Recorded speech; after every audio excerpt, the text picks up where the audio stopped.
Welcome to the Becoming Sound podcast, where we dive into the tough stuff and try to find the humor in the hot mess of being an adult child. Join me as we peel back the layers on growing up in dysfunction, navigating substance abuse, mental health challenges, and everything in between. Hello, everyone, and welcome back to the Becoming Sound podcast. I'm Krista Zaft, your host, and if this is your first time joining us, thank you so much for spending some time with me.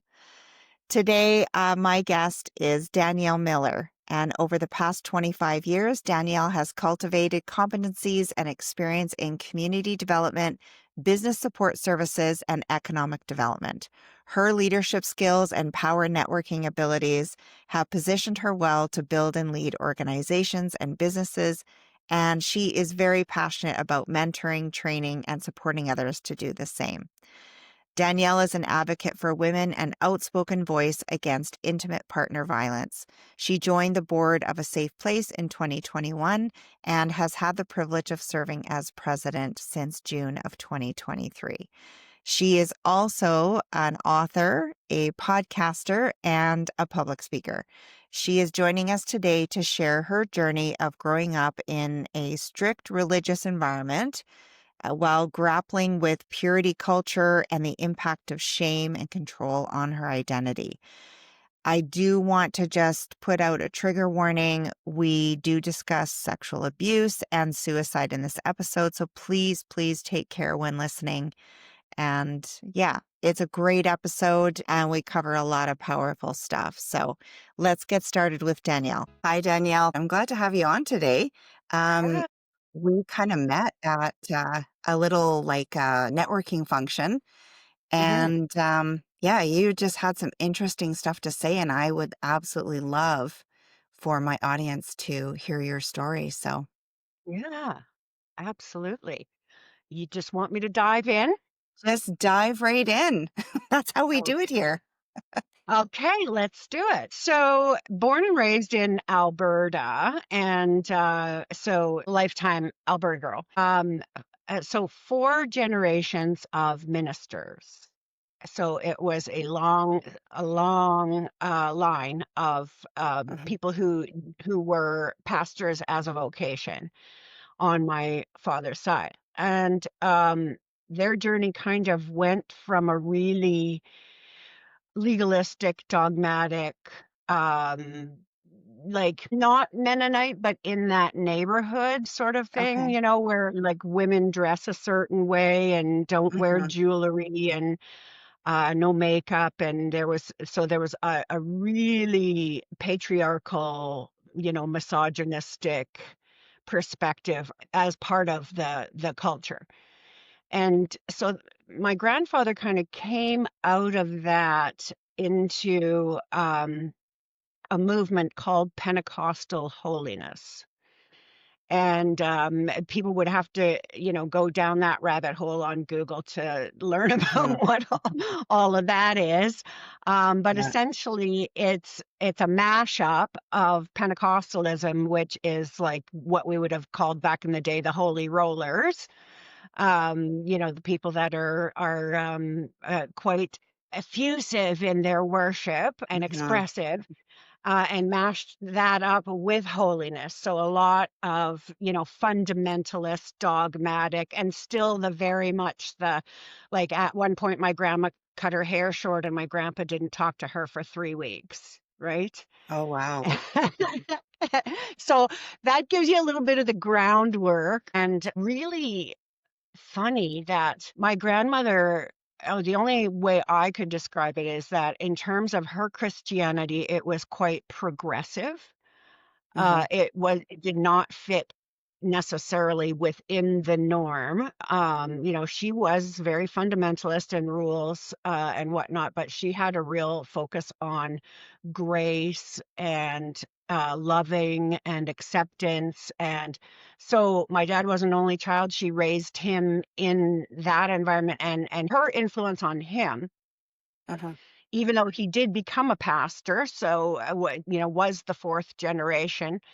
Um, Her influence on him led him to operate in his ministry like quite differently than his upline, than his ancestors Mhm. and predecessors. And so I have infinite respect for my dad, and he's a man of strength and character, but very loving Mhm. and operated in grace, and I really can't say enough about that. But there still was this boiling culture of my grandfather's influence, and he had grown up in a culture where there was this doctrine around sheep and goats. And so biblically there's a scripture that talks about goat nations and sheep nations. So sheep Mhm. nations are the nations, they're good.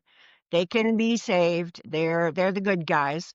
And goat nations, and they're bad. They're never going to be saved. They're going to Mm. hell and they're hopeless. They're so sort of this kind of predestination kind of a thing, like you're Mhm. born and you're either a sheep or a goat. So they had kind of morphed that from the nation's context into a personal context, and they generally picked out of their children who was a sheep and who was a goat.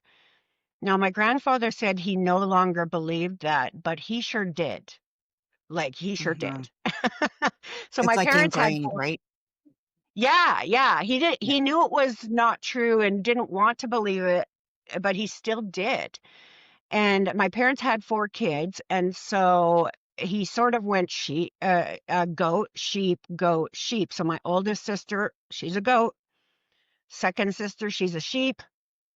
I'm a goat, and my baby brother is a sheep. So he picked 2 kids that he would like and pour out his favor on, and 2 kids that were, to be shunned. So Um, what's the deciding factor in that? Like, I can't wrap my head around it, but I don't know, because in the early stages of my life, all I knew is that he was scary and I didn't like him, and it seemed like he didn't like me. hmm. And we lived on a farm with them for 4 years. So we were This was your on grandfather. yeah. Yeah. I definitely just felt displeasure and dislike. Uh-huh. Um, and I had no idea why. But as things would have it, there's also like a purity culture, and puritanical ways are just the number one priority in this culture, right? So there's Uh-huh. all kinds of dogma and doctrine, and he would not fellowship with anyone who had even a minutia of different doctrine than him. If Right. my dad was not like that, but he also kind of struggled between the two worlds of the rules and the grace so it was a constant battle for him too. But as I grew up, I developed very early. And my body Mhm. changed really early, and I looked older than I was. So by the time I was 12, I was sort of battling with my mom. And I do believe it was her intention to keep me safe.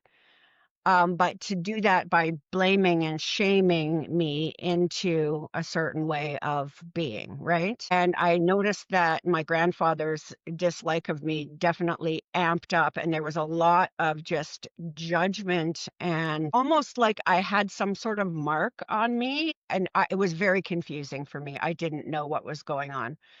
But also because I developed so early, and I say without conceit, pretty, I was talented, I was outgoing, I sought out like performing arts and music and all of those sorts of things, right? So, yes, I got a lot of attention.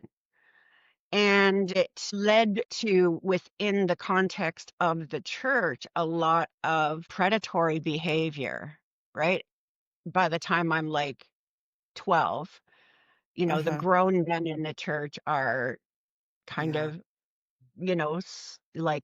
this was the late 70s, and the thoughts were different then around Mhm. women and what they deserved or asked for, or what was acceptable in terms of men's behavior and whatnot. And it was confusing, And my parents in some ways facilitated bad situations that should never have been facilitated. Like there was this big youth conference that we were at, and I was 12 at this time, and this 21-year-old fellow came to my parents and asked them if he could take me to the closing banquet as his date, and they said Oh, yes. wow.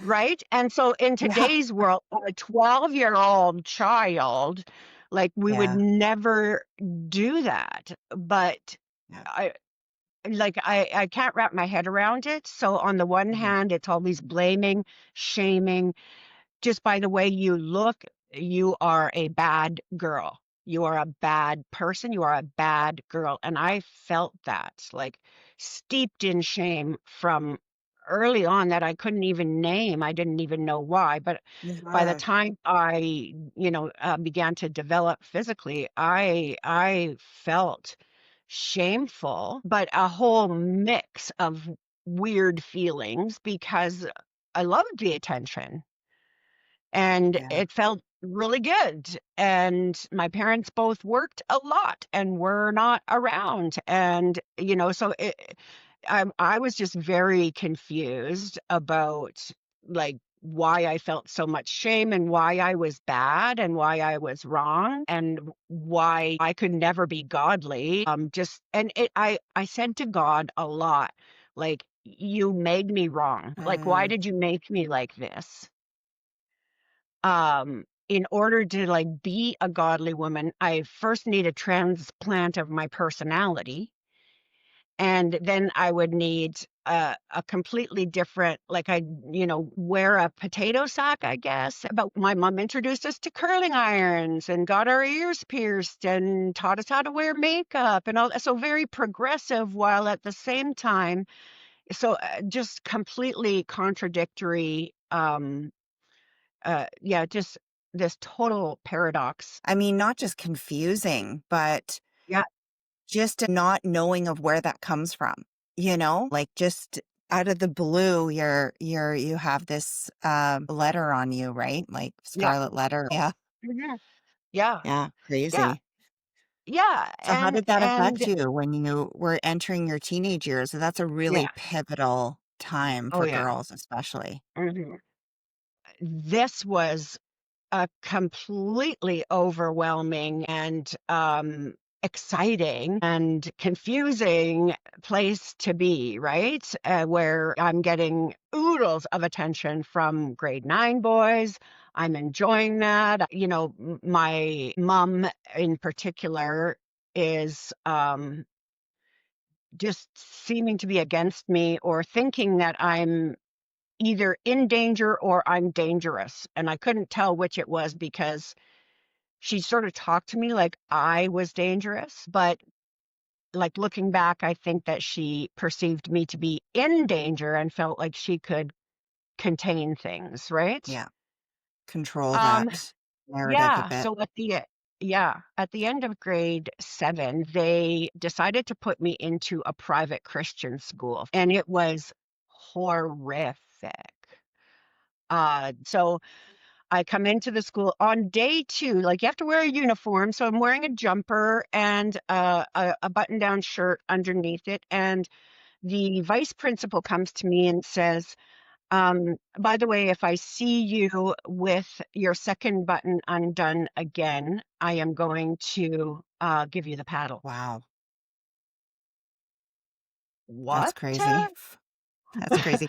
I hope the audience can keep in mind that this was the 70s and 80s. So this was very, very acceptable. Maybe not the paddle, but the strap was very acceptable in schools. So it's Mhm. very unnerving. Yeah. And honestly, lately I've been kind of doing this deep dive into IBLP culture in the States, like what the Duggars were involved in and so many other families were involved in. And it's exactly, so it's still going on. There are Yeah. still all these cultures where the woman needs to be a trad wife and be Mhm. submissive to her husband, and it's very patriarchal culture, and also the purity culture and all the damage around the purity culture. So I've been doing a lot of reading around that, and honestly, that's been very healing to me to know that Mhm. other people have experienced this, and that I wasn't crazy when I thought this is weird. Like, this is weird.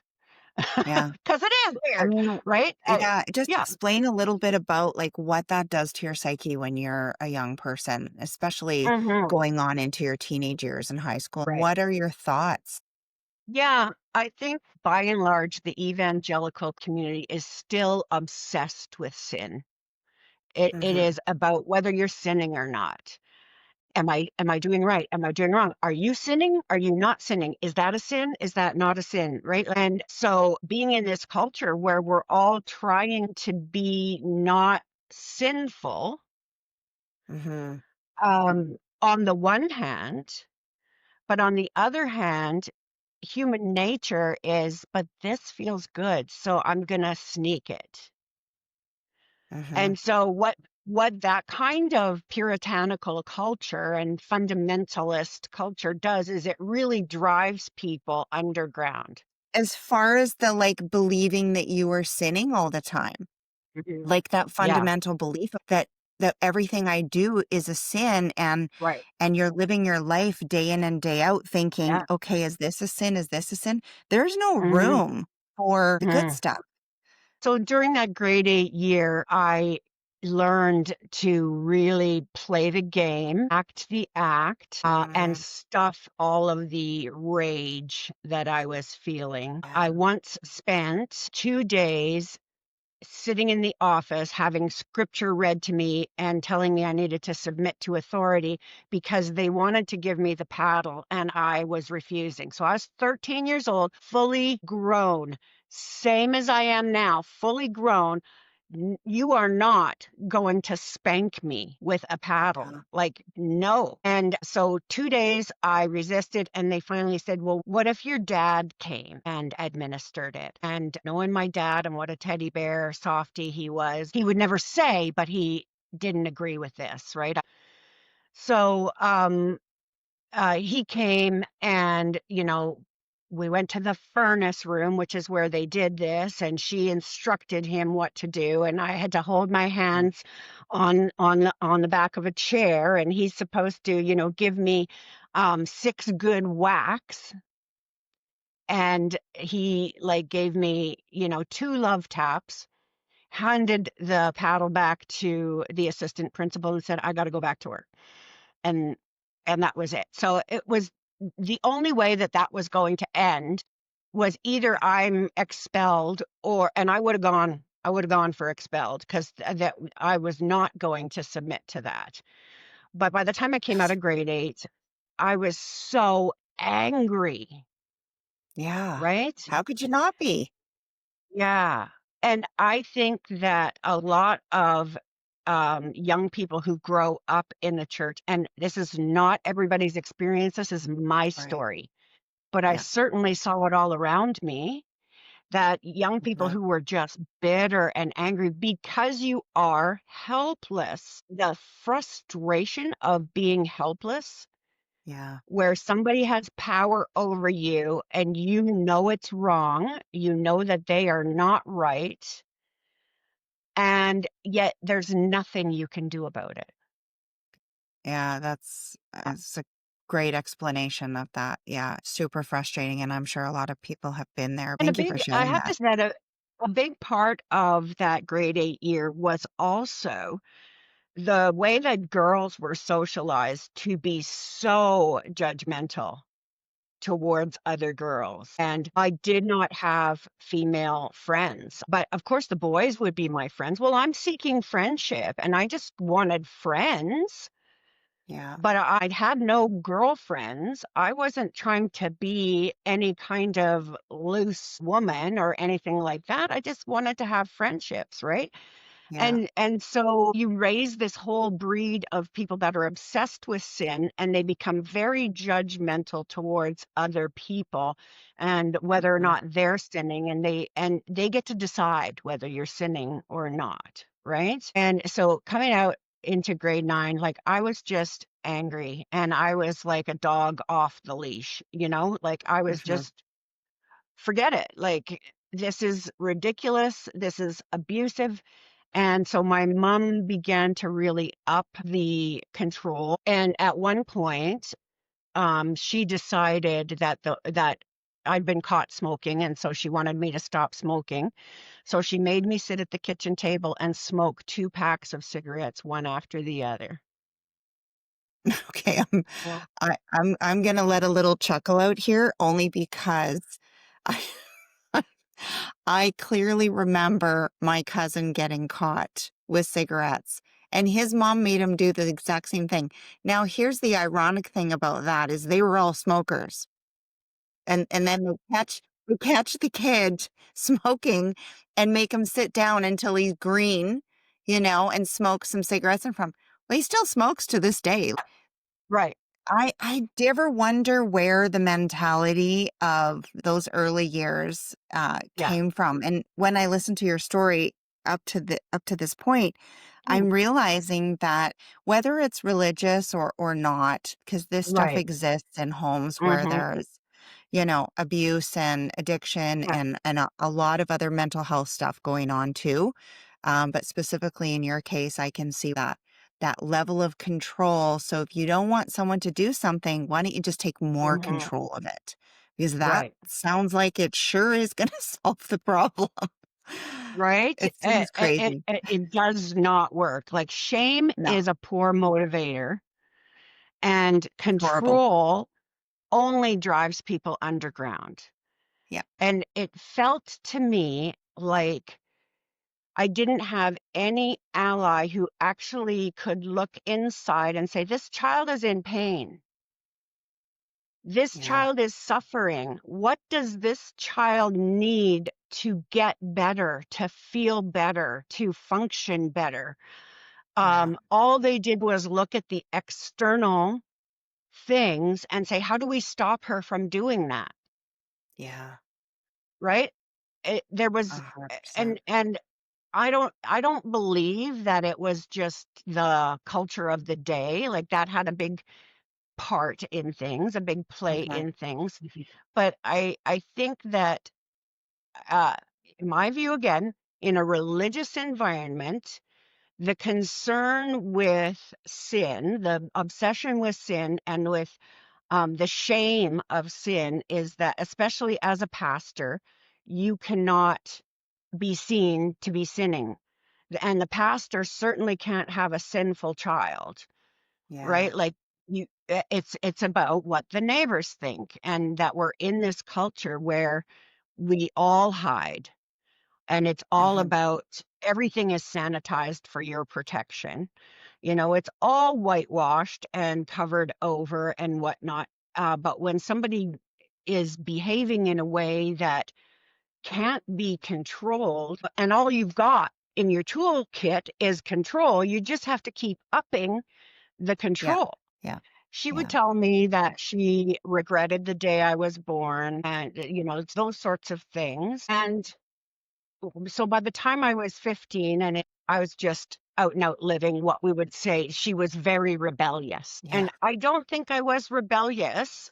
I think that I was in tremendous existential pain, Yeah. and I didn't have anybody who saw my pain and spoke to it and cared about it, and they only saw the external behavior. And so Yeah. this lifelong friend that I'd gone to the Christian school with and whatnot, she and we had sleepovers at each other's house. We were kind of besties, and one night I went to sleep over at her house, and there was these 2 boys across the street, older, maybe 18, 19, I don't know. So we got into this conversation, and they were like, listen, and they had a cab cover on the back of the truck, right? I don't even know what they're called, but where the back of Yeah. the truck is. Yeah. Like a Yeah. canopy kind of thing on it. Yeah, exactly. Yeah. And so they were like, "Listen,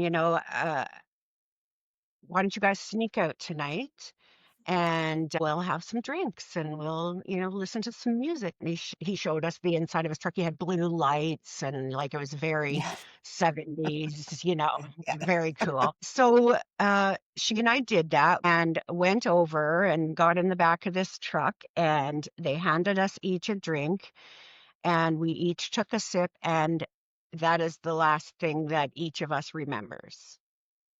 Oh, wow. She is still a very close friend of mine, and we were hanging out last summer and we got talking about this. And I am talking about 45 years later, I suddenly understood it for what it was. Uh-huh. Like the last 45 years, I have not seen it in the proper perspective that we had to be drugged. How could we not Uh-huh. be? But back I then, don't know. Yeah. but the fact that both of us had a sip of a drink and that was it. And I do remember waking up at one point and this fellow who was the owner of the truck was definitely having sex with me. And then I Mm, passed out again. And then we woke up as they were kind of trying to walk us back across the street. And they just kind of left us in the flower bed and ran away. And we're so uh-huh. out of it and making way too much noise. And my friend's parents woke up, came downstairs, and my friend apparently was on medication that meant she should not be drinking. So they put me to bed in her bed. I rolled off onto the floor, and the father came in and said to me, "Look what you've done to your friend." The next morning, I could hear that my parents were there, and so the poop has hit the fan. Um, for sure. Anyway, I went home with my parents, but I noticed at school she was avoiding me. It was about a month after this happened. And um, I finally said, like, what is going on? And she said, "I'm not allowed to hang around with you." And of course, I was very upset and I got off the phone. And my mom came in the room and said, "What happened?" And I told her, and she said, "Well, if she was my daughter, I wouldn't want her hanging around with a kid like you either." Oh, wow. Uh, yes, that was the first time that I thought I'm gonna run away. Like, and I can't stay here. Like, and so I went upstairs to pack, and my parents called her parents, and they came over, and so they, called, come down and come talk to us. So, the 15-year-old sullen teenager and the four adults are talking in the room. And my dad, who he was not the one to carry the conversation. He always sat by quietly, just listening and whatever. And Uh-huh. he pipes up and says, "You have children, and there are joys and there are sorrows, but the joys are more than the sorrow." And you could have knocked me over with a feather when he said that, because as far as I knew, I was nothing but a problem to my Yeah. parents and they were against me. And for him to say the joys are more than the sorrows, like so, and I've had incidents like that with my dad over the years to where it's like that has really shaped my view of the divine and of God, that it's not the way that religion has wrapped it up to be. It's not that. And I have my dad's example as a big part of that. Anyway, ended up not running away that night. A whole bunch more stuff happened in my life that is probably another podcast episode. That's okay. um, But but tell oh, me how all of this stuff in your 20s and 30s and when you're making your way in the world, how did some of this programming affect you? Because it is hugely. programming. I mean, it doesn't just go It away, is. right? Yeah. Absolutely. Absolutely. Yeah. So I married the person that I thought I was supposed to marry. Uh-huh. And because of my extreme shame, I believed that I was to sacrifice my life by marrying him to help him, to minister to him, and to help him with all of his problems. And this is what God is calling me to do. I had an offering shortly after we got married to sign a record deal and go on a tour. And my husband said, if you think that I'm going to be sitting down in the audience while you're up on the stage in the spotlight, you got another thing coming. So that was the end of that dream, that I was going to sing and write. That was my trajectory in life, was to do that. So I functioned within what I could function in terms of being part of the church. And I went into this have to be perfect.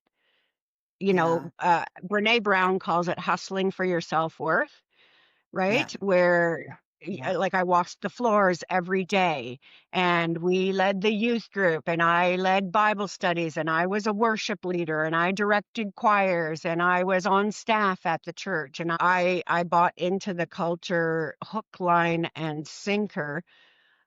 And looking back now, I realize that all I wanted was my mother's approval. Yeah. And that the way to do that was to be super Christian, super mom, super woman, super perfect everything, right? Privately, when you are hustling for your self-worth, you're typically very screechy at home, because if the kids don't clean up and somebody comes to the door, they're standing in between you and that external validation that you need, right? And so, I was always like, yes, cup on the coffee table. Oh my God. Right. So, I was very screechy and very hard on my kids. And I was in a very emotionally, mentally, verbally abusive relationship. But in everybody else's mind, he was a good guy, and in my whole pursuit to find somebody who would just love me, I married somebody who didn't care about me, didn't love me. And no matter how much I asked and begged and tried to express what I needed from this relationship, it was like, no, I don't care. And so in 1996, I fell to pieces, like full breakdown, unable to function. The marriage ended. I believed that I couldn't be saved. Other people could be saved. And by saved, I mean go to heaven. Yeah. But that I truly was a goat. That no matter how hard I tried, I could not be saved. And so I tried to take my own life, was unsuccessful. So I just thought, well, I guess I'll just like wander the earth until I die, but just knowing that, I'm doomed. When And did you finally break free from that? What was kind of yeah, a turning point for you? so this is weird because I ended up marrying a fellow a couple of years later who had his own set of problems, but he was absolutely crazy about me, like over the moon, in love with me, lifted me up, encouraged me. I began to like do research on like who God says I am and who am I, and am I intrinsically bad and wrong and sinful, or am I not? And thus began my journey of becoming. And I began to recognize, and this is the hardest work you will ever do. It's the hardest work you'll ever do. The discipline involved in capturing your thoughts and saying, does this thought serve me and move me forward, or does this thought limit me, punish me, and cause me pain? If it does this, I must reject it. If it serves me and moves me forward, I'm gonna embrace that thought. And recognizing that now I had the shame of divorce and the shame of, the impact on my kids and all of that, I was just so low emotionally. And I just came to a point of like I can't go lower. And I felt God say to me, "How long are you going to call me a liar?" And I was like, "What? I would never call you a liar." And I just felt him say, like, "You're putting your word about yourself above my word and what I say about you. So in so doing, you're saying that I'm a liar." And Mhm. so the humbling that the amount of pride you actually have to break to let go of what you believe about yourself when it's garbage and Yeah. trash. There is a humbling in letting go of that and choosing actively choosing love and life. Yeah. And That's so that is so true. So yeah, true. it but the discipline involved in that is every day. And I Mhm. went on this 2-year journey of rewiring my brain, rewiring my thinking about myself and becoming me, and in so doing becoming glorious. And so I've been on this journey to become glorious and to be my most glorious, because we are all here. Like everybody talks about what's my purpose and what am I here to do, and your purpose is to be glorious. Yeah. I love that. Just go out in the earth and be glorious by being fully you. And if Yeah. you want to play small and you want to withdraw and withhold yourself from others in an effort to stay safe or to punish yourself or something, you're actually robbing the earth of your gifts, of your Yes. gloriousness. And 100%. that's your purpose, is to be Yeah. glorious. Yeah, we always think So, this purpose means like this Mother Teresa style right. thing that you have to achieve, but in reality, it's just learning how to Mhm. shine your own light, and that light will Exactly. touch someone else. That's it. That's Mhm. right. Mhm. It's not complicated.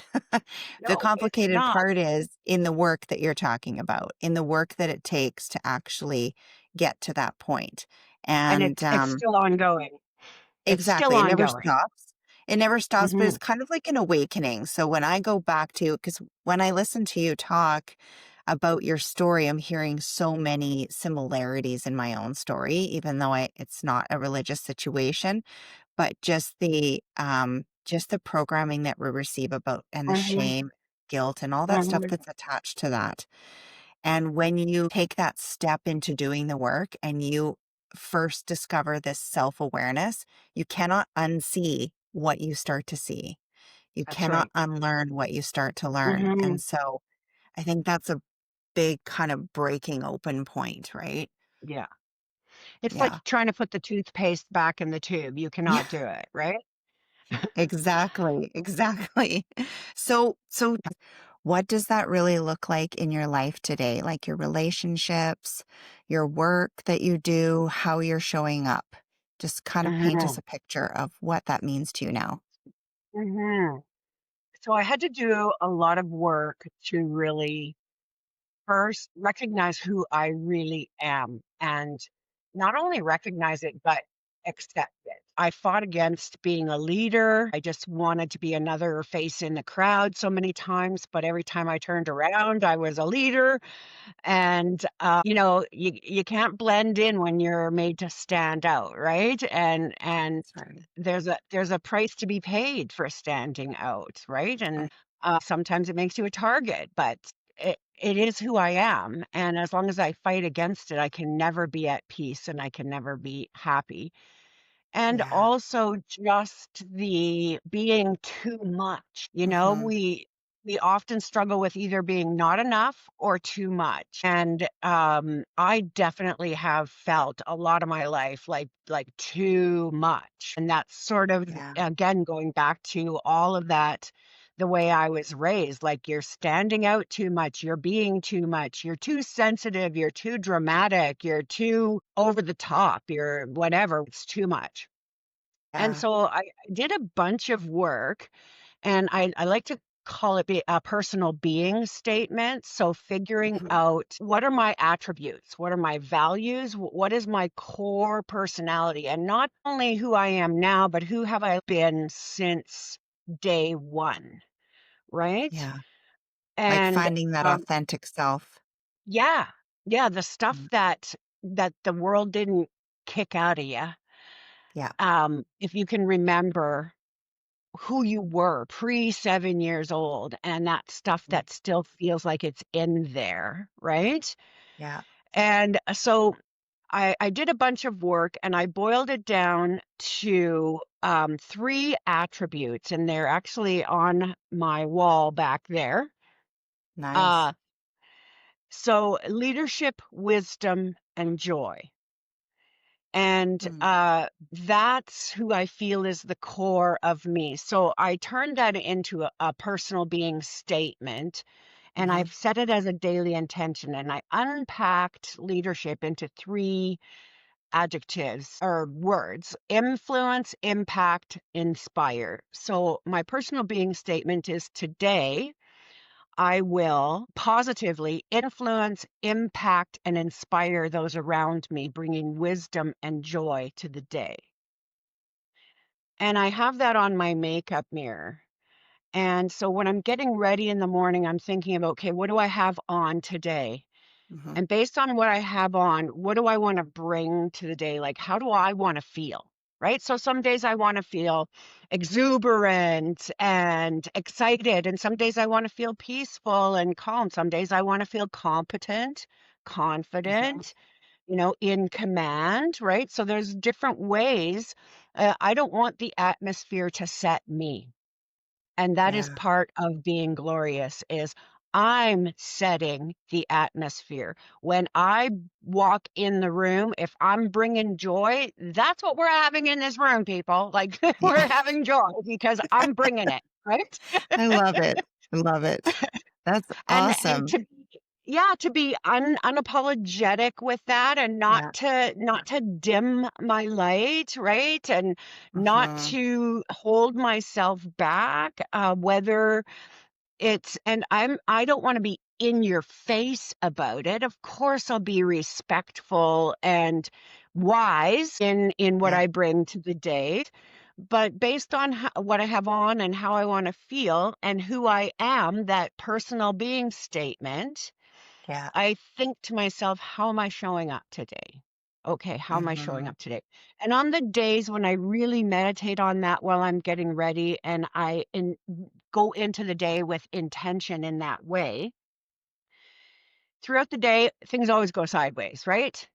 And Yeah. you have the opportunity to choose to play small or step into your trauma triggers, Uh-huh. or withdraw or withhold or lash back, fight, flight, freeze, fawn, any one of those reactions.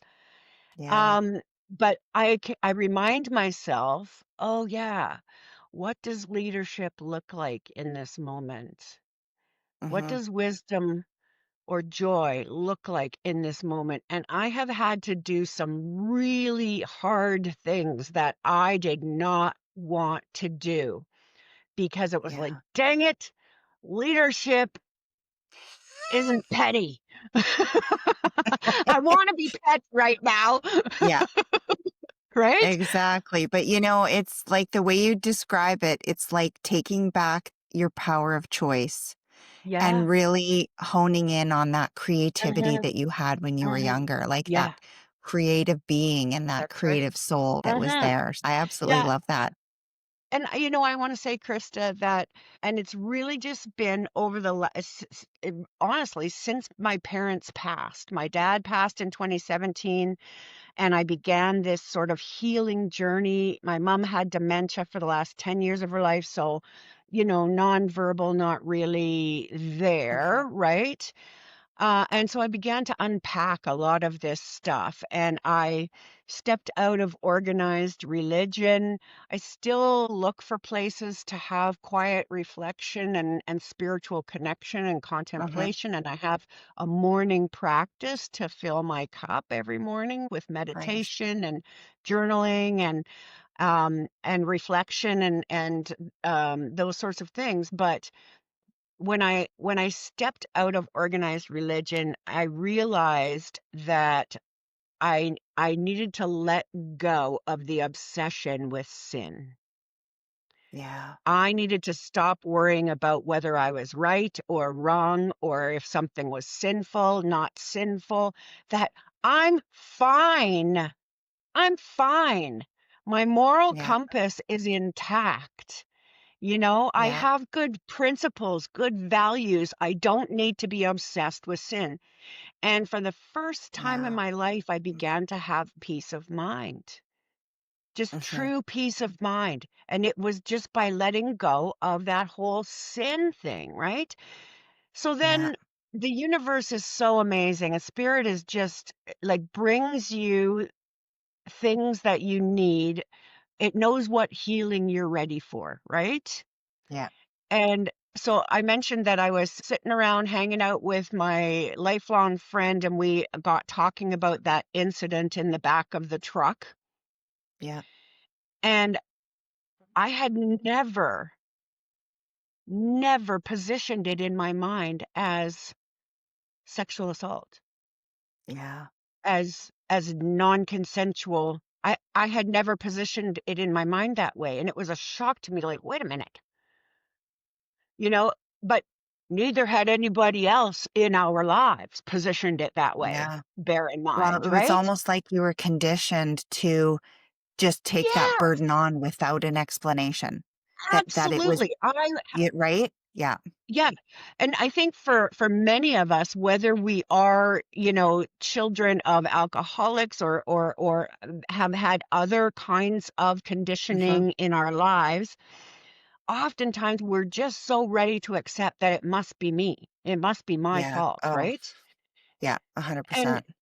so, like, when we got talking about one sip and we passed out and the whole thing, and then walking us across the street and just chucking us in the window and whatever, it occurred to me, and I said, "But did anybody go across the street and ring the doorbell? Did any of the parents go over there and confront did nobody take up for us? Mm-hmm. Nobody took up for us and went over there and said, 'Excuse me.'" I like So now I see why my mental health, after that, I had no idea. I didn't even clue in that I had been raped. Yeah. And yet my mental health went so down, down, down, down, down, down, down, down, down Mm-hmm. after that. I became so depressed. And it led to a whole bunch of things in my life that I think I carried, at least like I would try to battle my way out of depression. And in the church in those days, I think it's better now, but in those days, you Mm-hmm. prayed. You didn't get Yeah. mental health support. No. You didn't. You just prayed, right? Well, you just Yeah. pray about it and Jesus will fix everything and you'll be fine, right? So I needed to be Mm-hmm. fine and I needed to be perfect and I needed to be right.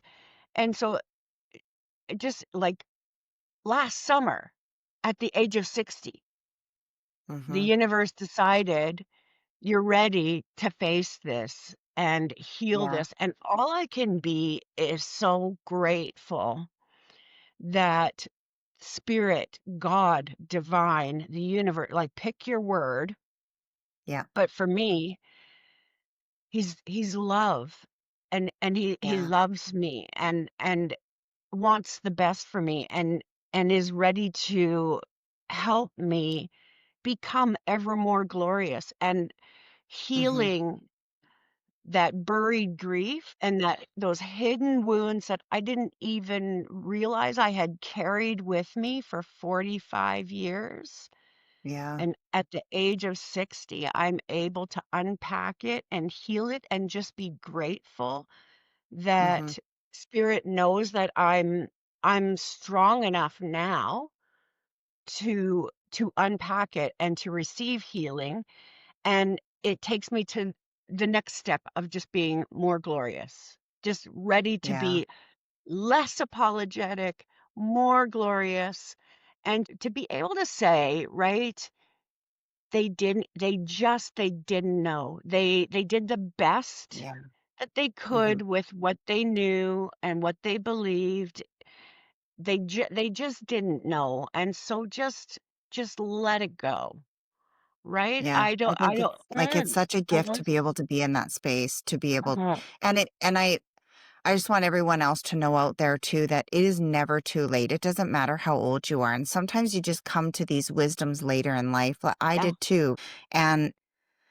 And it's still such a gift, and there's so much life left to live, and there's so much that's that right. the world just expands all of a sudden when you get to that space. And then all of Mhm, this goodness starts to come in. yeah, And I think that's the most glorious and beautiful part of it, is that you're just mhm, really open to receiving, right? mhm, yeah, and Yeah. I can tell you that it was tough slugging, Yeah. and that there have been a lot of kickings for sure coming at me, as life does to all of us, but Hmm. the tough slugging for me, forgiveness was tough slugging, right? Holding on to the horns of my deliverance, holding on Hmm. ferociously to, I will not shrink back. I will not stand down. I will not be defeated. I will rise up.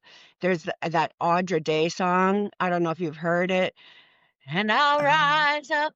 I'll oh rise yeah, right. yeah, I have. Yeah. Oh my god. I Exactly. put that on repeat and I just bawl, right? When I just Yeah, need to like write. I got 20, 30 years yet to go. That's a that's long right. time. And I'm just gonna keep rising. Exactly. So yeah, I hope that Exactly. everybody gets that. Yeah. So if there's someone listening right now who's really stuck in those Mhm. old patterns, Yeah, who's kind of still carrying around that guilt and shame, what would you yeah. say to them? I would say that guilt and shame do not serve you. Did I do a lot of crap really dumb and stupid and even wrong and bad? Yes. Hmm. But what does that serve me? And what does that serve the world for me to allow myself to be cloaked in that? All it does is punish, limit, and cause pain. Hmm. So I must reject it and say that is something I did, but it's not me. That's That's right. something that happened to me, but it's not me. Now I'm learning more and more and more who I am.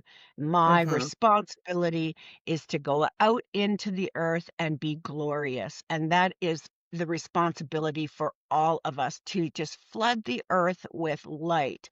The earth needs light. Lordy knows the earth needs light. It needs your light, Exactly. my light, all of our light. And That's my right. heart 100%. breaks for people who have been through, you know, tremendous and terrible things. And people will hear my story and say, "Oh, my story's nothing like that. Oh, I can't even complain." Or they might think, "Oh, so she had a bad hair day in grade 1. Oh no, right? My story's way worse." Well, it's like it's not a Yeah. competition. It's not a What? competition, and No. it's just part of our human experience here too. We all process things in our own way in our own Yeah. time, and what's harsh to someone is easy for another. What's easy for someone is harsh to another. We all have our own perspective because we're looking at it through our own lens, no one Right. else's. And if you can That's right. understand that part, I think you can Mhm. just see some of it for what it is, and you're Mhm. everyone's able to rise above in some Absolutely. capacity with some help, Yeah. with some support, whatever that looks like, right? But we all have choices. Yeah. Yeah. So where can people find you Mhm. if they want to reach out to Um, you? Well, everybody can find me on LinkedIn, Danielle Miller. So I like to hang out there. I like to make connections there for sure. I did write a book about politics that you can find on Amazon. It's called Five Terrible Reasons to Run for Municipal Office. So you can always buy the book there. Okay, I do have a awesome. journal also for sale with some really good journaling prompts. So people can reach out to me for that. They can go to my website, onpointwithdanielle.ca. Okay, And there's a contact form there. You can reach out to me that way or email me at Danielle at onpointwithdanielle. awesome. Well, I will have all of that in the show notes too, so people can find you and reach out to you. And I just want to thank you so much for sharing that deeply personal and powerful story, because I think just what stands out the most for me is the strength it takes to rewrite your story and to Yeah. rise above that and find your three pillars that you said, the Hmm. leadership and the joy Hmm. and all of the things that make you who you are, but seeing you think of yourself through a lens of love instead of shame. Hmm. And I think that Hmm. is really Yeah. powerful for a lot of other people to hear. No matter what their story is, they can rise. Yeah. I think Yeah. if there's one thing that I could say, if that there is somebody that just feels so weary and discouraged that they don't feel like they have the strength to rise up, Mhm. come and have a conversation with me and you can borrow some of mine. Yeah, I love that. I love that. That's what being human is all about, right? If I Yeah, don't have something, I can borrow some from you. exactly. Borrowed Yeah. support and borrowed strength Mhm. for sure. And that's what community is Yeah. all about. So I absolutely Yes. love that. Yeah. Well, thank you Krista, so thank you. much. No, thank you so much. It's been amazing. I It's love been what a you're pleasure. doing. And I Thank you. appreciate just the consistency with how you show up and that you're putting this out into the world. And great, great work and important work. So thank you so Yeah. much. Be blessed in what you do. Yeah, I think stories are so powerful and they can shift things for people. Yeah. And that's really the goal, right? So Mhm. awesome. So thank you so much, Danielle, and I know I'll be seeing you again soon. I love it. Thank you. I hope so. Take care. Thank you for joining me today on another episode of Becoming Sound. If this episode resonated with you in some way, please share it with someone you care about. And don't forget to hit the subscribe button. It helps to get this information out to more people who may need it. If you have a sec, I would love a follow on Apple Podcasts and Spotify. While you're there, hit the 5-star rating and give me a review. When you're scrolling, follow me on my social platforms, and I would love to hear your comments and feedback. Have a fabulous day, lots of love and gratitude from me. Please note, the views, information, and opinions expressed during the Becoming Sound podcast series are solely those of the individuals involved. The content of this podcast is to educate, inform, and for entertainment purposes only. This podcast series and the content presented does not constitute for medical or other professional advice or services. If you are in crisis or in need of help, please contact your medical or professional provider.